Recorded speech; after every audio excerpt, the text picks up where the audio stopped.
तं वटं वामनं दृष्ट्वा मोदमानमहर्षया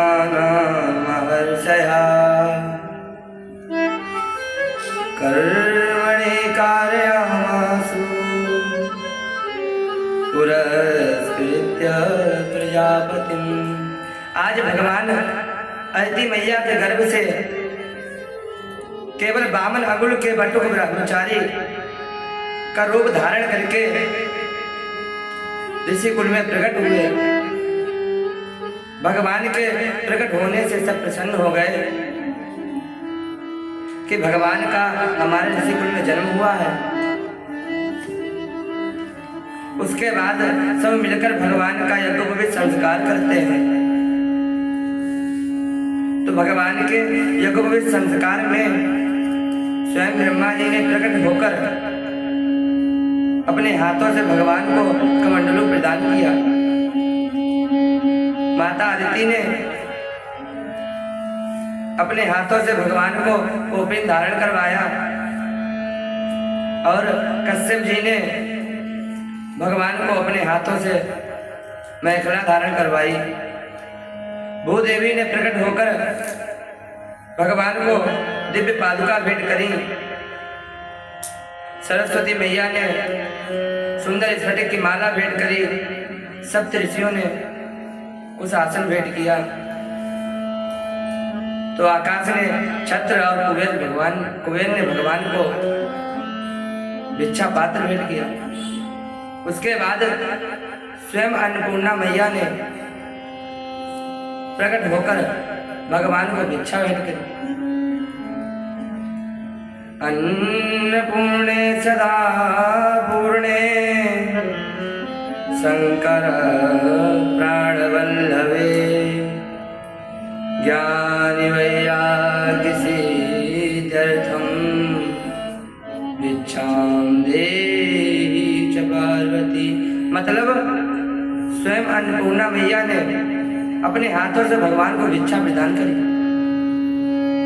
और उसके बाद उस पात्र में भगवान को जो कुछ भी मिला भगवान ने तुरंत उसे लाकर अपने गुरु श्री बृहस्पति देव के चरणों में समर्पित किया। बृहस्पति देव ने तुरंत मुस्कुराते हुए कहा कि प्रभु, हम इतने प्रसन्न होने वाले नहीं हैं। हमें तो आपसे गुरु दक्षिणा के बदले त्रिलोक की संपत्ति चाहिए।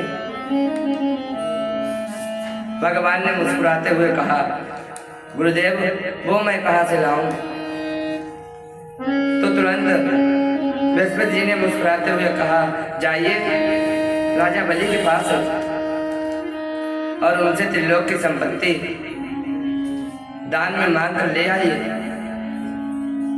क्योंकि इस समय पर वही हैं जो तुम्हें त्रिलोक की संपत्ति दान में दे सकते हैं।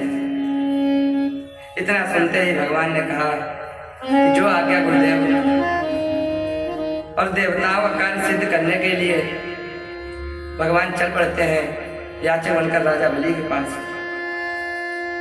और जैसे ही भगवान यज्ञशाला के पास पहुंचे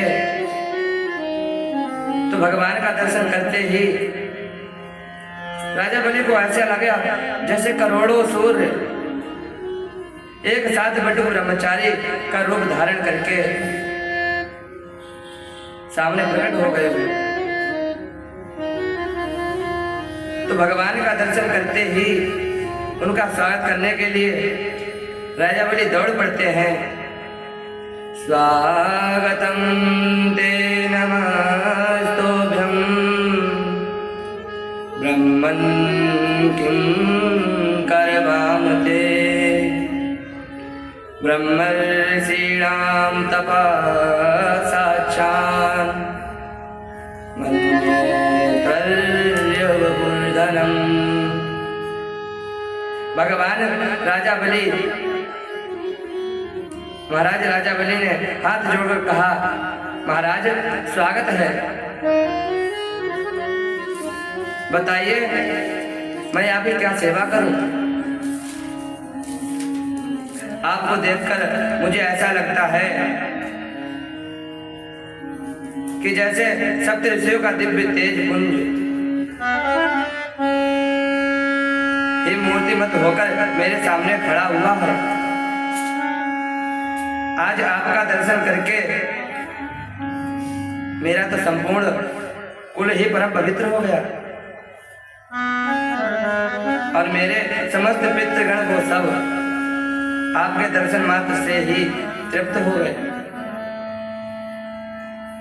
इसलिए महाराज आप निसंकोच होकर बताइए कि मैं आपकी क्या सेवा करूं। आपको जो भी चाहिए आप मुझसे मांग लीजिए।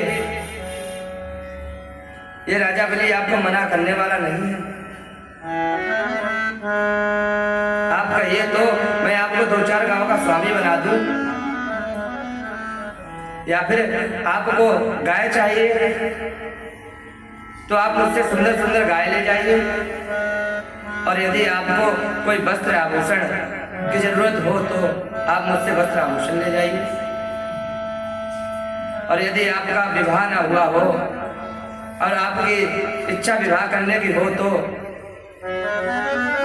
भी आप मुझसे कहिए। मैं किसी ब्राह्मण कन्या से